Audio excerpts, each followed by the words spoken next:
One against six, my story. My name is Daria Valkova Daria Sergeyevna. I was born in a small town 200 kilometers south of Moscow, in an old wooden house where the stove crackled all winter and the windows were always covered with frost flowers.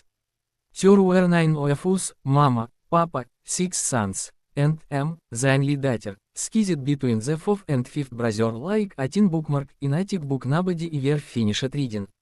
The house never slept, but stamped, doors slammed, someone was always lying, shouting, wrestling, breaking something, fixing something, eating everything. The air smelled of shchi, machine oil, wet wool, and boys sweat, and the faint lily of the valley Mama dubbed behind hers on Sundays. I was quiet. I liked the silence the way my brothers liked the noise. When they ran to the frozen pond to play hockey, I stayed inside and read. When they come back red-cheeked and steaming, they found curled on the white windowsill with a book on my knees, snowlight falling over the pages like sugar. They called nice kingdom, the house of books, and tugged my braids.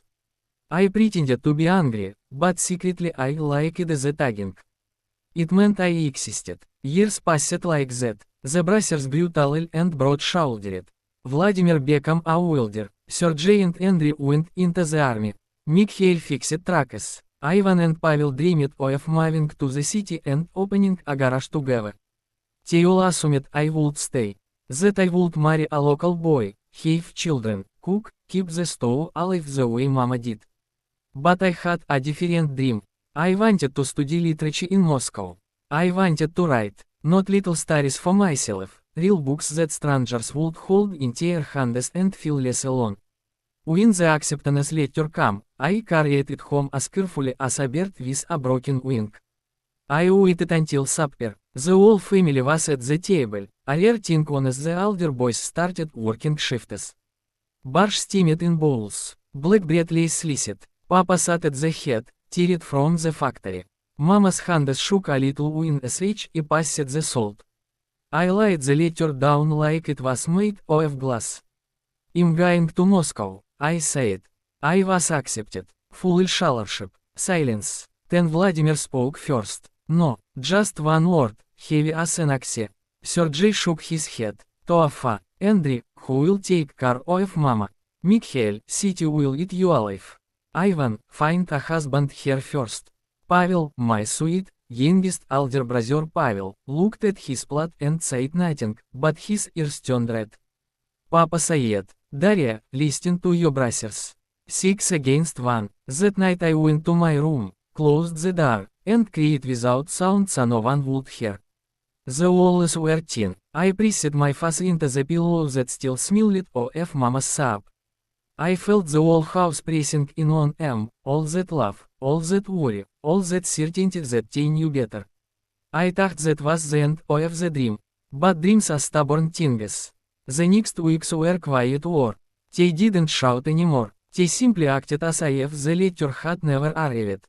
Vladimir brought home his friend Kolya, a quiet mechanic with keen eyes, and sat him next to him at supper. Sergey told stories about girls who went to Moscow and come back broken. Andrew left job advertisements from the local bread factory on my desk. Even Mama, my gentle Mama, said softly, maybe next year, дочка. I said nothing. I just kept preparing. I saved a new coat from two old ones. I saved every copy from tutoring the neighbor's children. I wrote letters to the university confirming I would come. I packed one small suitcase and hid it under my bed. One evening in August, the air was warm and smelled of cut grasses. I asked Pavel to walk with him to the river. We sat on the old pier where we used to fish as kids.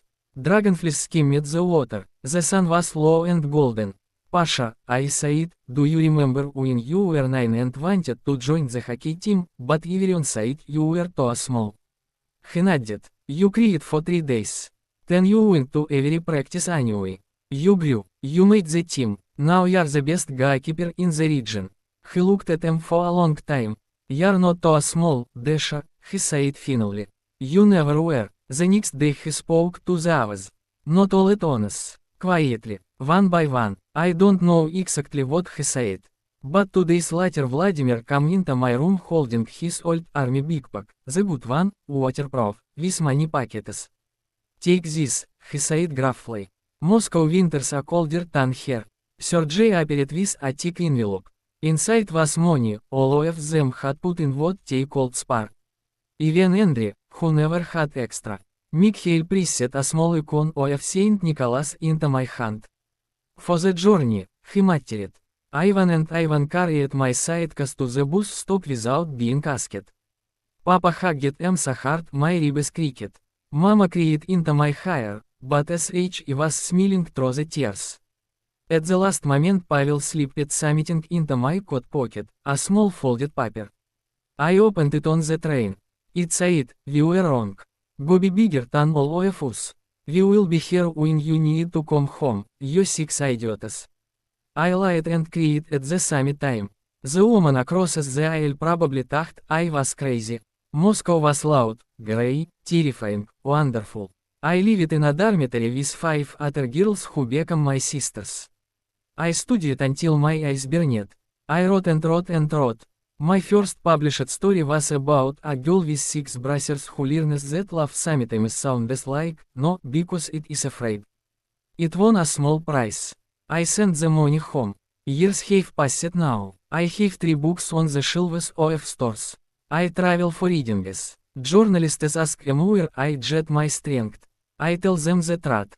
It come from a kitchen table where 6 big men said no because they were terrified of losing them. It come from a youngest brother who remembered being small.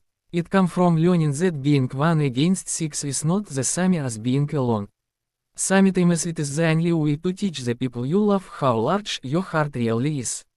And when I go home now, which is often, the house is still loud, still smells of SHCHI and machine oil, still full of boots and clutter. But there is a new sound too.